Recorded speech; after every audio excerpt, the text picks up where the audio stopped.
It's been 10 years and I, 30 am still not over my college girlfriend, 29F. What can I do? I'll start by providing some context but don't want to spend too much time talking about the relationship if I can avoid it. I dated a girl for 2 years in college from when I was 18 to 20. The relationship was pretty perfect. I'm not exaggerating when I say we did not fight at any point throughout the 2 years. I've never met someone who I found so funny. I was completely enamored with her personality and isms. She was intelligent, caring, ambitious, etc. We lost our virginities to each other, traveled through South America on a shoestring budget, could spend hours talking to each other for days on end and never get bored. Tons of great memories that shaped who I am today. We broke up because her parents threatened to disown her if she didn't break up with me and marry someone who was Jewish. It was awful for both of us, but I don't blame her. They were paying her tuition and I wouldn't expect her to risk that for a guy she met freshman year. I tried reaching out post-graduation, but she said the wounds were too painful to reopen and we no longer speak. She is now married with children. Feel like I have tried everything to get over her but I am struggling. I still dream about her 2 to 3 times a week, and can never seem to get her out of my head. I even started lucid dreaming to attempt to better remove her influence but it was too time consuming. I live in NYC so there is no shortage of people to date, but I have not been satisfied in any of my relationships since. I have dated 4 women seriously since my first girlfriend, on timescales ranging from 6 to 18 months. I just never fell in love with any of them,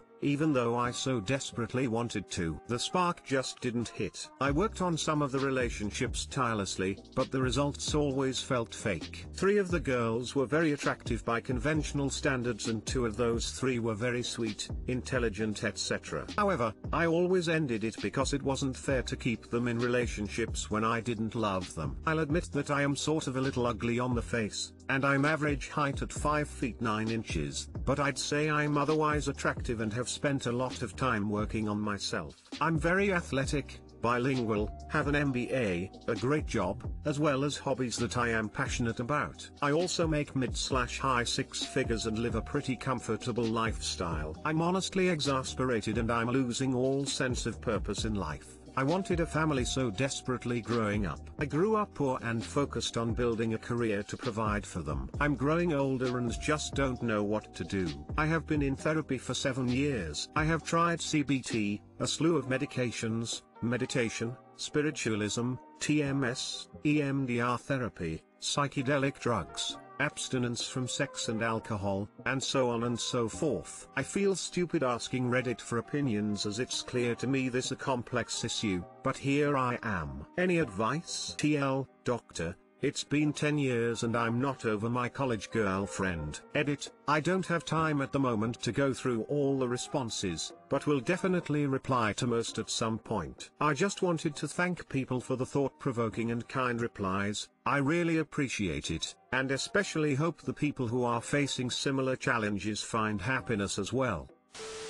I would like to say it takes time, but you very clearly know that. I think therapy would help because a psychologist might be able to uncover the real reason behind your inability to move on. Not that loving her isn't the real reason, but, for just an example, it could turn out that you are so attached to her memory because she was the first person outside of your family to love you unconditionally. That's a doozy to get over, if that is the case. I think you are doing all you can do. Keep dating, seek therapy, and try focus on the present and future. I know, way easier said than done. In the words of Dory, just keep swimming, my dude. She was definitely the first person outside of my family to love me unconditionally, and I felt the same towards her. Definitely a doozy to get over, I just don't know how. I've been in therapy for about 7 years, but not super convinced on its value for me anymore. I love Finding Nemo, haha. Will try to just keep swimming in my mind.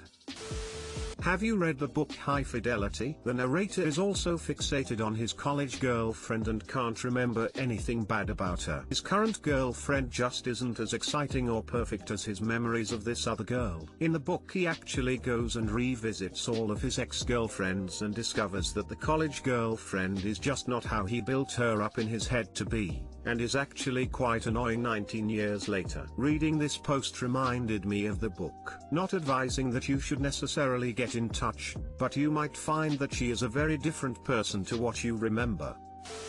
Perhaps instead of framing her as the one that got away, you should instead view her as the first who walked away. Yes, your relationship was deeply meaningful, but ultimately the support of her parents and family ties meant more to her. She is also no longer the person she was then, so you are in love with her memory, not her. Perhaps some form of grief counseling would be beneficial. You are still mourning the end of this relationship, which is likely what is keeping it so fresh along with the life you had envisioned with her. It's hard for me to frame it as such. I'm not expecting a 19-year-old girl to walk away from a family that she cared deeply about for a guy she met her freshman year of college, especially after just 18 months. Grief counseling is an interesting idea though, which I'll look into. Thanks for the response.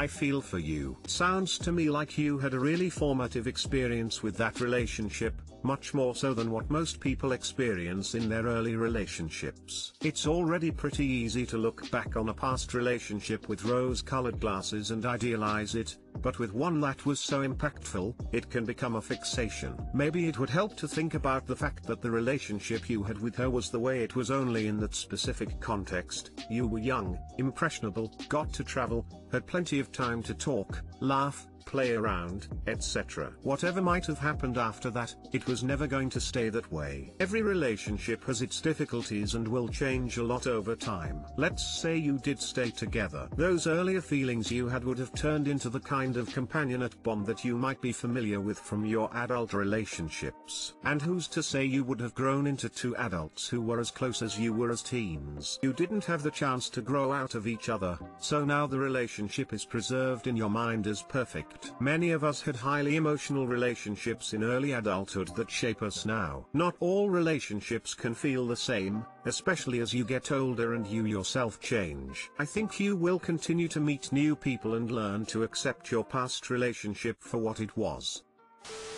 You say you're short and ugly, that's harsh. And the positive things, MBA, wealth, career, lifestyle, seem to post-date college. My guess is that you had a low self-image as a teen and worried about whether you'd find the one, and had a great sense of self-worth, attractiveness and enthusiasm when you did. That has waned, and your current wealth and success don't seem to compensate, let alone attract suitable replacements. So it's very possible that you're confusing longing for the past with anxiety about the present and the future. I mean, it's not like you're trawling college campuses looking for another 18-year-old love of your life. Stay with me here. This is all about the present and the future. Stop thinking that your job and lifestyle are your most attractive traits, whether they are or not. Focus on and cultivate the qualities that caused someone to fall in love with you in the first place. There's someone out there for everyone. Just walk down the street and everywhere you look, you see people without MBAs, with lower incomes and chubbier bellies, smiling and holding hands. Go figure. Take advantage of technology. In this day and age you can have more dates in a month than you had in 4 years of college. There are plenty of people to meet. You're still young and,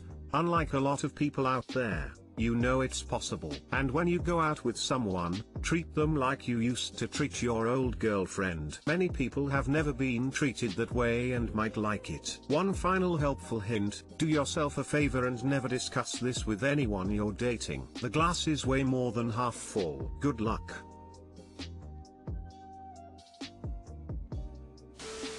I overheard my 20-year-old son fighting with his boyfriend about coming out. How can I help him? I've suspected my son was gay and more than friends with his friends since high school. So I wasn't surprised to overhear the two of them fighting, but I'm shocked that he's afraid to come out to his mom and I. From what I heard, my son's boyfriend is sick of waiting for him to come out and ready to walk away from him, and my son is certain he'll be disowned. I've tried to foster a loving, safe environment for him, especially as it became clear he was gay, so I feel like a total failure. But this post isn't about my shortcomings and failures, it's about the fact that he's fighting and risking losing someone he loves, and I don't want that. I want him to be happy and true to himself. I know you're supposed to let people come out on their terms, but I can't help but want to just tell him we know. So please, how can I help him? Update below.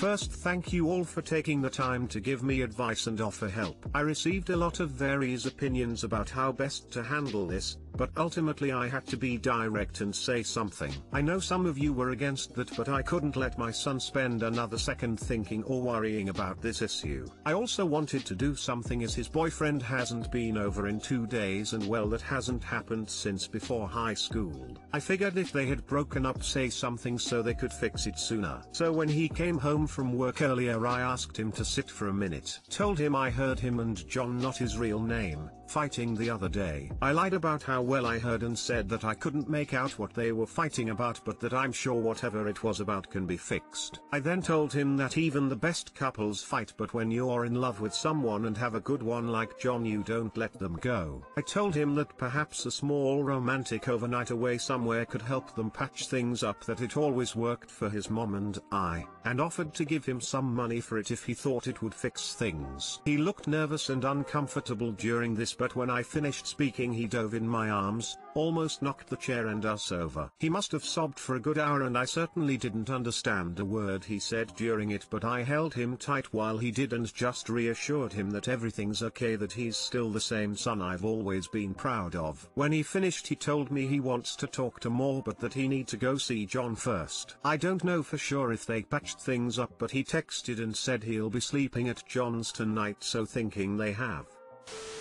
My kids are a bit older now, and years ago my advice would have been different. My views on parenting have changed, because I have learned a lot and put in a lot of work. There is all kinds of great advice here, and it seems most of them lean towards letting him come to you. And you could, but you don't have to. It would be totally okay if you said to your son, something's really bothering me, I overheard a conversation I wasn't meant to hear and I want to do something to help, but I'm not sure how to help. What do you think I should do? Then just go from there. If he asks you who or what you overheard, you can tell him, I overheard my son really struggling with something. I want to ease his fears, but I also don't want to overstep his boundaries. Or, I don't want to overstep your boundaries, so please tell me if I am, but I overheard your phone call and I can see that you're really struggling with this, and it's really hard for me to watch you struggle with this, and I just want to let you know we don't care if you're gay or straight. All we care about is the same thing we've always cared about, and that is that you're happy. Whatever we can do to support you,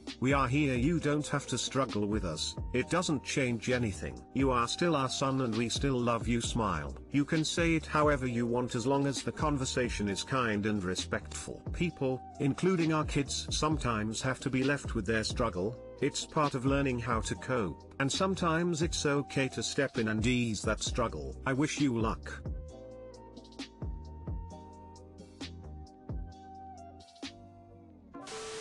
I would suggest just sitting down and talking to him. Maybe this is the best way to help him come to terms with everything, knowing that you support him. I don't have any experience in this matter, but it seems like common sense to me. You support him, so show up and support him, even if it's starting the conversation yourself. It sounds like you would do this if he was nervous, anxious or upset about anything else. Just don't make a huge deal about it or a long drawn-out conversation. Let him lead after you. Tell him something as simple as, I do know and I love the relationship you have with XYZ, and I'm here to talk when you're ready. I love you and I'm proud of you.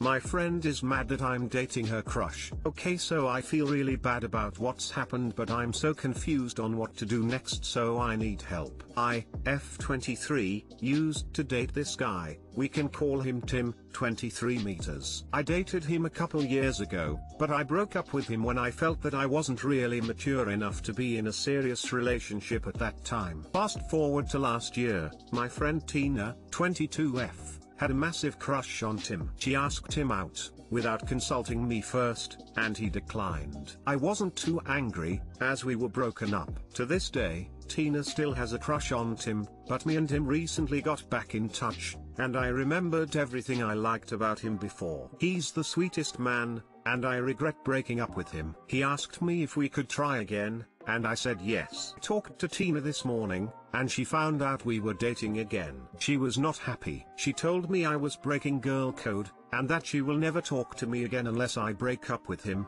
which I really don't want to do. Despite how she sounds in this story, Tina is an amazing friend and I love her to bits. I really don't want to lose my friendship with her, but I feel stuck, because Tim is also amazing. Feel like either way, I'm going to lose one of them. Do I listen to what she said to keep my friendship with her? Question mark.